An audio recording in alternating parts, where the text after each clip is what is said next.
Kencing manis atau nama saintifiknya diabetes adalah pembunuh senyap dalam kalangan rakyat Malaysia selain daripada kanser dan sakit jantung. Sebanyak 50% daripada penduduk di Malaysia menghidapi sekurang-kurangnya satu penyakit tidak berjangkit iaitu tekanan darah tinggi, kencing manis dan kolesterol tinggi. Penyakit kencing manis berlaku apabila metabolisme tubuh badan terganggu sehingga mengakibatkan glukosa di dalam badan tidak dapat dimanfaatkan sebagai tenaga secara maksimum. Namun begitu, menurut sumber rasmi Kementerian Kesihatan, terdapat beberapa faktor lain yang menjadi risiko kepada kencing manis seperti berlebihan berat badan, pemakanan dan juga keturunan.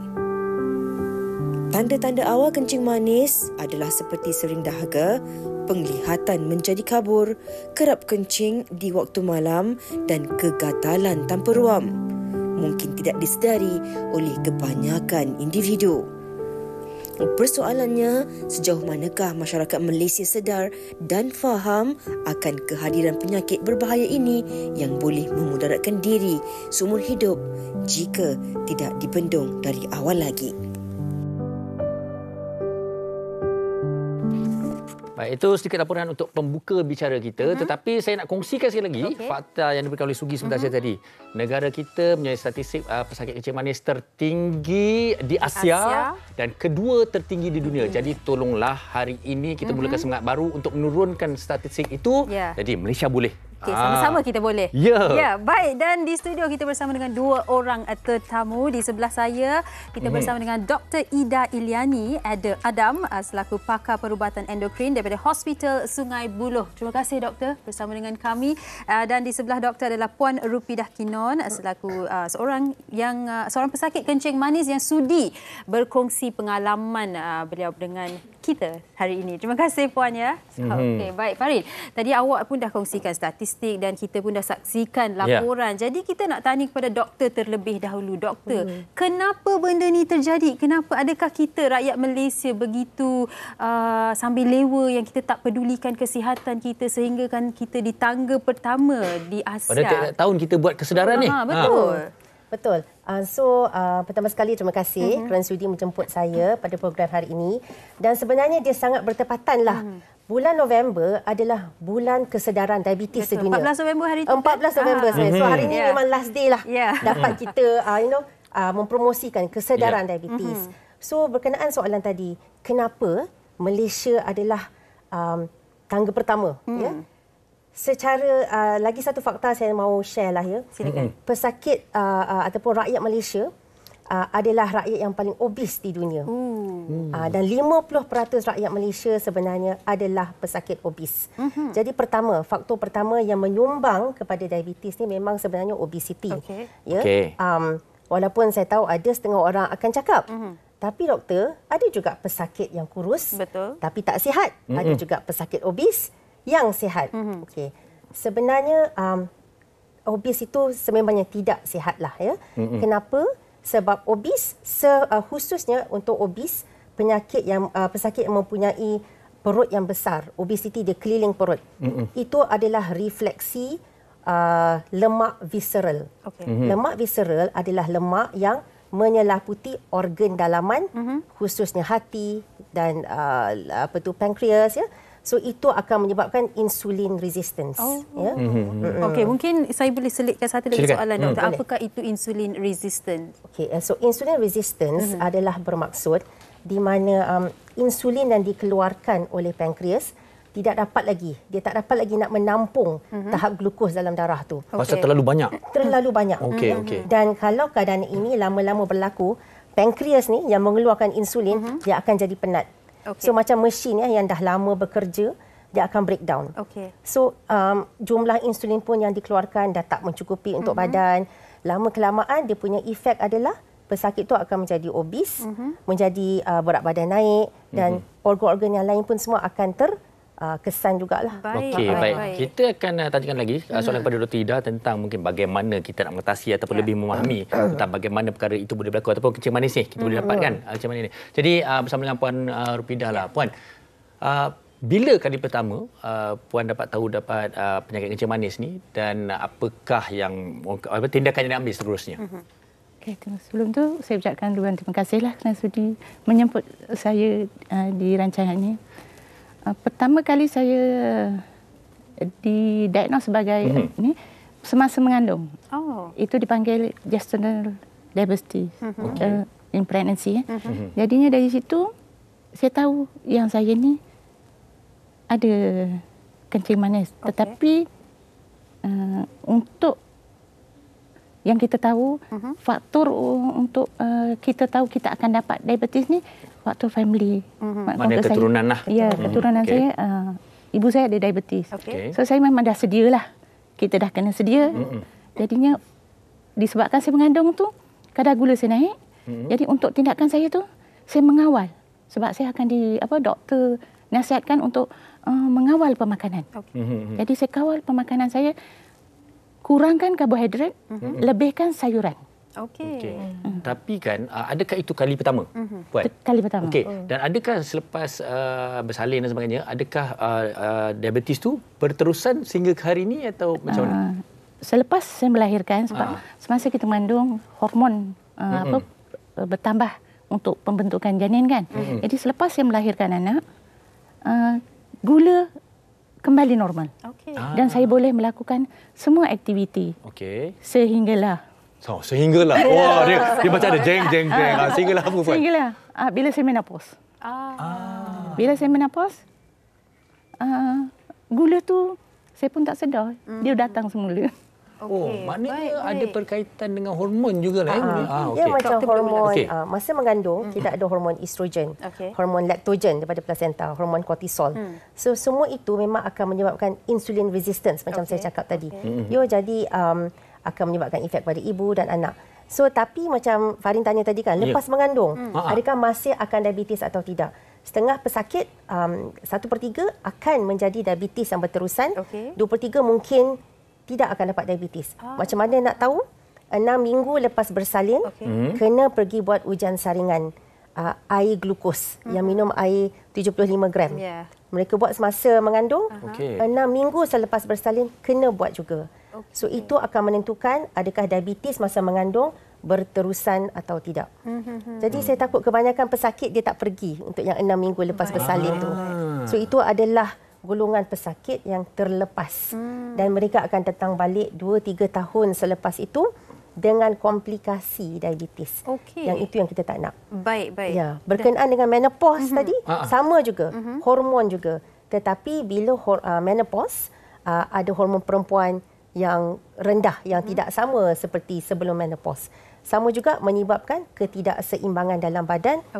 Akan efek insulin juga. Baik. Dan doktor, ini dua situasi bagi wanita yang mengandung dan setelah mereka menopause. Tapi secara amnya, apakah tanda-tanda bagi seseorang mengetahui yang mungkin saya ada penyakit kencing manis kot? Maksudnya keturunan tu, tapi kita ni normal macam saya kata sihat. Alamak, mungkin kencing manis ni. Apa dalam tanda dia? So, tanda-tanda awal lah adalah satu, dia kerap berasa haus. Walaupun minum air banyak, masih haus. Ada pesakit saya cakap, doktor, saya minum air banyak. Tapi air dia minum 100 plus. Coke. So, sama jugalah dia menyumbang pada gula. Tapi memang salah satu tanda awal, minum air kosong pun masih dahaga. Kedua, kerap kencing, terutamanya pada waktu malam. Dan kalau maknanya kena perhati, kalau dia kerap kencing bangun malam, salah satu tanda awal. Ketiga, berasa letih, lesu. Dan keempat, berat badan turun secara mendadak, walaupun makan secara normal. Bermaksud, dia bukanlah secara menurunkan berat badan secara conscious. Dan ini semua disebabkan bila tahap gula dalam darah dah tinggi, dia akan melimpah masuk dalam air kencing. So, gula akan keluar melalui air kencing, air dalam badan akan ikut gula. Jadi, akan jadi satu keadaan dehidrasi lah. So, pasal itu berat badan susut, rasa letih, lemah. Padahal dulu Sugi, saya cuba turunkan berat badan saya. Bila saya terlebih kurus, kau diabetik ke? Begitu lah. Tapi saya conscious effort. Itu conscious effort. Okey, saya nak tambah sebelum kita ke Puan Rubidah. Ni ada satu soalan daripada Haziq Raji ni. Menarik soalannya. Seseorang itu puasa, kadar gula pada awal pagi 5.7, Waktu tengah hari berbeza 10.5. Kenapa jadi sebegitu sedangkan tidak makan? Adakah pengaliran gula dalam darah tidak stabil atau macam mana, doktor? Itu adalah satu respon badan sebenarnya untuk menstabilkan tahap gula dalam darah. So pasal itu kita boleh puasa kan? Orang Islam boleh berpuasa yang tidak menghidap diabetes lah. Boleh berpuasa tanpa mengalami apa-apa kemudaratan ataupun hypoglycemia, gula rendah. So itu adalah respon yang normal sebenarnya oleh badan. Bila kita tidak makan, gula tak dapat daripada makanan, gula akan dihasilkan daripada hati. So itu adalah salah satu sumber gula dalam badan. Tetapi adakah tahap gula tu tinggi atau tak normal? Itu hanya kita boleh confirm melalui ujian saringan saya cakap tadi lah. Ujian-ujian untuk mengenal pasti adakah ini diabetes sebenar atau tidak. Okey, baik. Dan kita nak tanya Puan Rupida, sering kali kita dengar kan Puan, bila seseorang itu menghidap penyakit diabetes ataupun kencing manis, lifestyle kena diubah. Jadi bagi Puan sendiri, apa antara langkah-langkah yang Puan ambil dan mungkin juga itu menjadi cabaran buat Puan? Ramai orang tak tahu sebenarnya jadi penyakit kencing manis macam mana. Saya tahu sangat pasal arwah mak saya dulu. Dengan strip glukos dan sebagainya. Mungkin Puan Rupida boleh kongsi pengalaman. Sebenarnya apabila kita telah didiagnos sebagai pesakit diabetes, masih lagi sama. Masih sama, semua aktiviti kita boleh buat. Cuma kadar makanan yang kita ambil itu. Jadi kalau kita melakukan aktiviti yang berlebihan, kita pun mesti makanan yang kita ambil itu berpadanan. Dan untuk mengetahui bagaimana jumlah makanan yang kita ambil, selalunya doktor akan merujuk kita kepada pakar pemakanan. Jadi daripada situ kita tahu bila aktiviti yang macam mana kita boleh dan makanan yang berapa banyak makanan yang kita ambil. Tetapi jangan lupa minum air kosong lebih. Jangan kita lebih minum air yang manis. Sebarang juga, apa-apa juga aktiviti yang kita buat, minumlah air manis. Sekurang-kurangnya 2 hingga 3 liter sehari air kosong. Kita kena percaya senyuman kita tu dah manis. Tak perlu dimaniskan lagi air Puan. Saya nak tanya Puan Rupida. Saya tanya Puan, sebelum saya baca komen dan tujukan soalan ini kepada doktor. Silakan. Puan nampak seperti seorang yang sangat-sangat tenang, cakap pun lembut, bersenyum dan sebagainya. Tapi Puan pernah tak rasa marah bila makan ubat dan sebagainya? Tidak. Tak pernah? Tidak. Sebab saya redha. Saya redha. Jadi apabila saya redha, saya akan menerima hakikat, saya sudah ada penyakit. Inilah rutin kita. Jadi rutin kita kena hari-hari makan ubat. Kena cucuk ubat sebelum kita makan. Cucuk insulin sebelum makan. Asalnya ada komen ni. Ada komen daripada Nur Nazam, katanya, selamat tengah hari semua. Saya ada satu soalan. Kenapa orang yang menghidap penyakit kencing manis mudah marah dan bengis? Saya tahu. Banyak faktor lah. Farid nak jawab apa tadi? Tak. Mungkin lapar. Kan kurang gula. Betul. Brain otak kita kurang gula. Betul. Maaf Nur Nazam, kami tergelak. Tapi mungkin doktor boleh. Jawab soalan yang sebenarnya sangat umum tapi baguslah. Penting lah. Penting. It's valid. Yes, it is valid.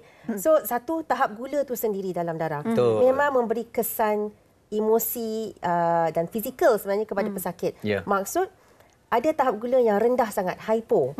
Bila tahap gula rendah daripada 3.9, pesakit akan jadi resah, macam tak keruan, resah, menggigil berpeluh-peluh. Dan yang kedua, bila tahap gula terlalu tinggi juga, kan? So dia menjadi hyper pula. So bengis atau marah tu adalah kedua juga impak penyakit diabetes dan rawatan dia. Pesakit yang perlu makan ubat tiap-tiap hari, cucuk insulin tiap-tiap hari, ia memang sukar untuk pesakit dan juga keluarga. So, dua faktor pentinglah. Dan itu benda yang memang sebagai doktor sendiri juga kami perlu faham keadaan pesakit, apa yang mereka lalui. So kita lalui bersama-sama lah. Baik. Tapi memang betul. Ada Puan Rupida tahu. Dia banyak sebenarnya persoalan banyak fikiran saya tahu.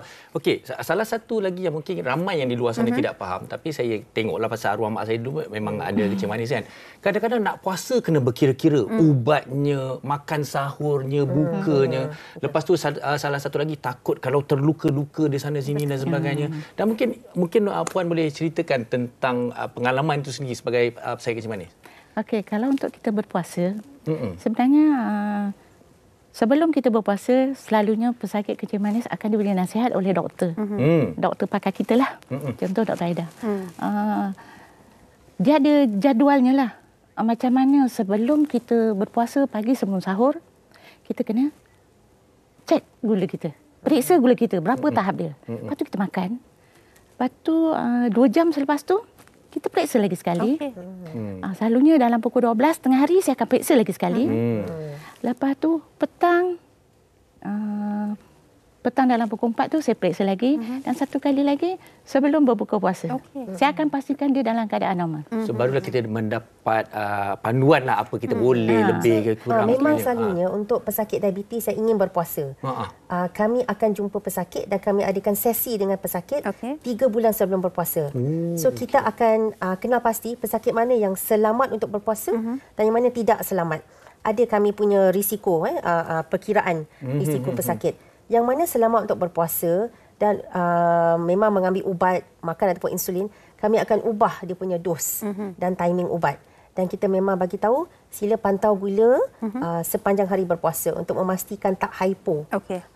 So kami akan sediakan pesakit tu bagaimana nak melalui bulan puasa dengan selamat. Baik. Itu yang penting. Baik. Pagi tadi saya baru tengok status kawan saya 100 lagi hari lagi nak ke Ramadan, bulan Ramadan. Mana sekarang adalah waktu terbaik ni. Bagi mereka yang dua sana nak berpuasa, ini waktu terbaik untuk dapatkan panduan. Ya, betul. Dan doktor, secara amnya bila kita bercakap mengenai penyakit kencing manis, kita seringkali mengaitkannya dengan gula, like refined sugar, air bergula, kek dan sebagainya. Tetapi sebenarnya ada makanan-makanan lain yang harus kita perhatikan juga kuantiti gula dalamnya. Gula tersembunyi ke kita ingat tu bukan gula tapi sebenarnya ada gula. Proses food yang kita buka paket nak makan tu semua ada gula juga. Mungkin doktor boleh kongsikan apa yang sebenarnya kita harus tahu sebelum kita makan sesuatu supaya kita boleh mengawal pengambilan gula.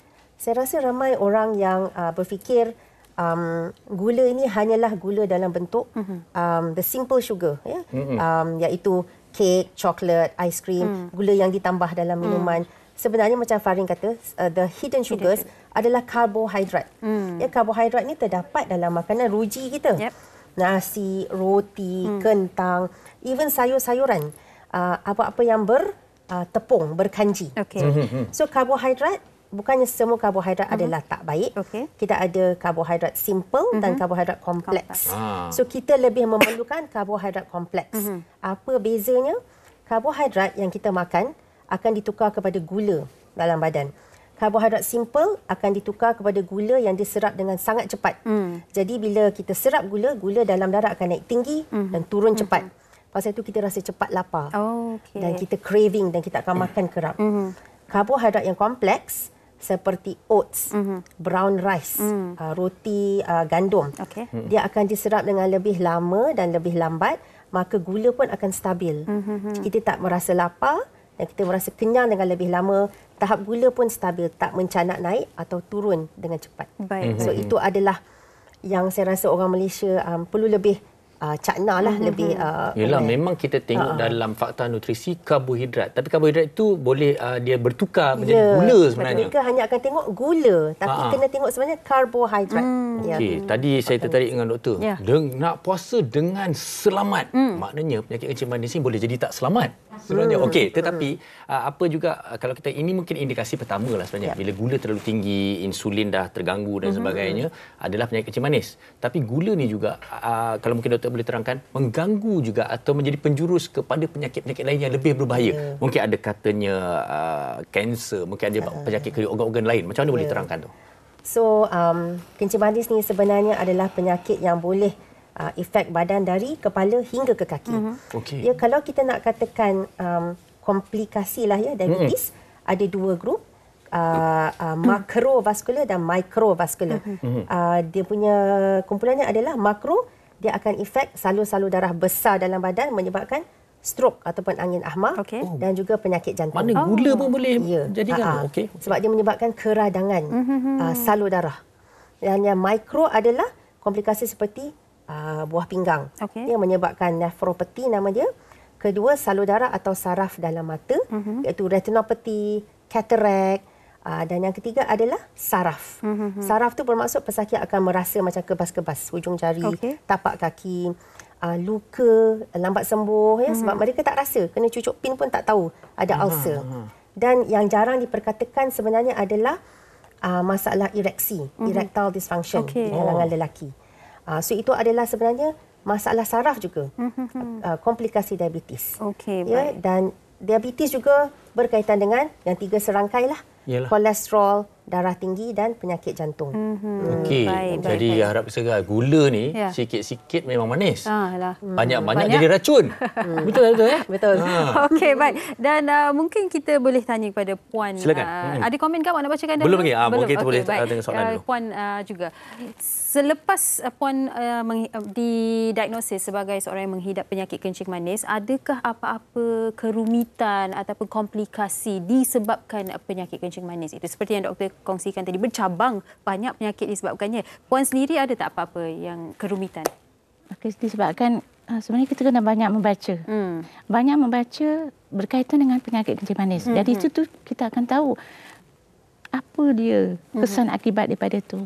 Yang pertama sekali, setakat ni kita perlu jaga. Jaga diri kita dari segi pemakanan, juga aktiviti harian kita lakukan seperti biasa. Tetapi jangan yang mendatangkan masalah lah. Pertama, kalau kita berjalan, pastikan kasut tu tidak sempit. Sebab apa?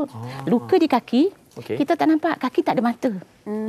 Jadinya kan kita tak tahu kalau kita terpijak apa-apa sebarang, duri ke batu ke apa. Kalau kita tersandung, kita tak nampak pun.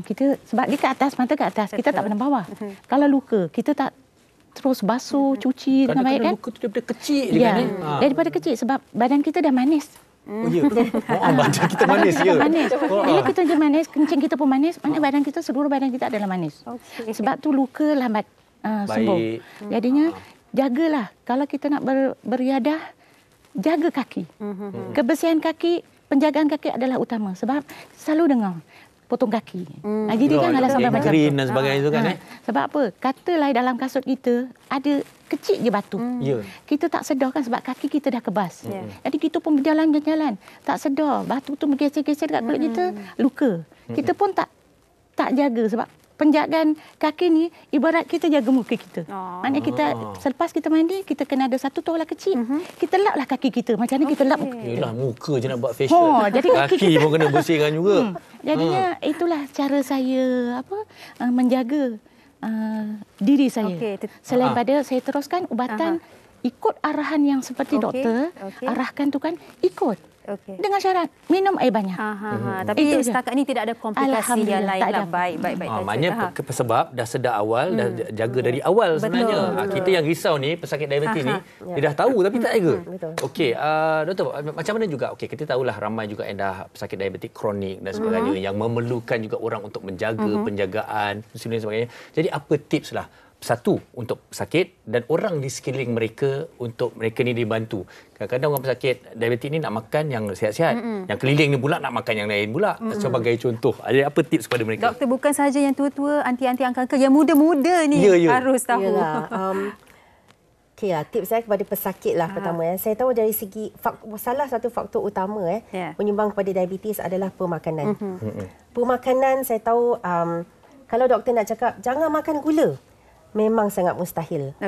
Malaysia ni dikelilingi oleh gula dan memang pesakit pun nak ubah dia punya persepsi untuk ubah makanan memang susah. So kami dari segi expectation, kami tidak boleh expect pesakit totally berhenti gula secara 100%. Jadi kami akan cakap boleh makan tetapi berpada-pada. Gunalah yang pinggan suku-suku separuh pada Kementerian Kesihatan, suku nasi, suku protein, separuh sayur dan fiber. Gula pun dalam jumlah yang berpatutan dan berpada. Itu dari segi pemakanan. Kedua, gaya hidup. Kami boleh bagi ubat secanggih mana pun, tetapi kalau gaya hidup tak berubah dari segi aktiviti fizikal, dari segi pemakanan, memang takkan ke manalah kawalan diabetes. Ketiga, kena kawal dan pantau bacaan gula secara konsisten, supaya kita ada target. Kita makan ubat, kawal makanan tanpa target tak ke mana jugalah. Keempat, berjumpalah dengan doktor secara secara berjadual, dan berbincang dengan doktor anda. Kalau ada apa-apa permasalahan, bincang dengan doktor. Kami memang mahu membantu pesakit. Dan yang keempat, kelima doktor. Kelima. Dah 5 dah. Allah. So yang kelima, kamu perlukan keluarga dan sokongan daripada keluarga ya. Dan untuk penjaga jugalah termasuk sekali ni, berikan sokongan emosi yang sebanyak boleh ya. Dan kamu juga terpaksa meletakkan diri di dalam keadaan pesakit itu sendiri. Ya? Kena faham keadaan mereka. Kita tak boleh nak cantas apa yang mereka makan, bagi sedikit-sedikit. Ya? So bantuan emosi, support emosi, tolong pantau ubat mereka, tolong pantau darah mereka, pantau pemakanan mereka dan pastikan mereka jumpa doktor. Ya? Macam Kak Ropidah, keluarga datang hari ini, so sangat mempunyai support yang sangat kuat. Alhamdulillah, dia adalah pesakit yang sangat bagus sebenarnya. Macam awet muda ni, kita nak tanya umur lagi ni. 20 tahun, pesakit diabetes, on insulin, menggunakan insulin tiap-tiap hari, tiada komplikasi. Tapi saya kira disiplin juga lah penting kan. Disiplin dan juga sokongan yang sekeliling. Perlu sokongan, memang perlu sokongan. Baik. Peringatan yang amat-amat diperlukan daripada doktor. Dan Puan Rupidah, di awal tadi kami sempat berborak, Farin dan saya berkata, kenapa dah banyak kesedaran, masih lagi tinggi angkanya? Puan mengatakan kita harus mengubah mindset kita, fikiran. Mungkin Puan boleh berikan pesanan itu kepada yang masyarakat kita di luar sana. Supaya janganlah kan. Sebenarnya kan, kita muda, kita ada nafsu makan. Jadinya kalau bolehlah ya, makanan yang sedap itu adalah bukan semua yang baik. Jadinya dahlah kita malas nak bergerak, nak buat aktiviti, kita makan. Malaysia ni. Lepas tu kan makanan pun semua nak yang sedap. Kendi kendara, masya-Allah. Semua ada, kalau boleh semua nak makan. Jadi apabila jumpa makanan tu, tariklah nafas dulu. Istighfar banyak-banyak. Jangan makan. Maknanya banyak pemakanan jugalah. Kita balik pada pemakanan. Dan kita ingat orang kata mencegah lebih baik daripada merawat.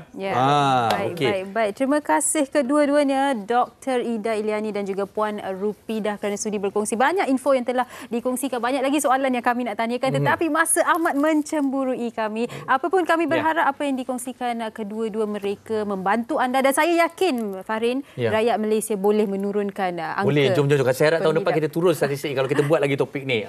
Dan yang manis yang tidak memudaratkan adalah senyuman. Bukan itu saja. Wanita hari ini. Teruskan. Jangan ke mana-mana. Terima kasih.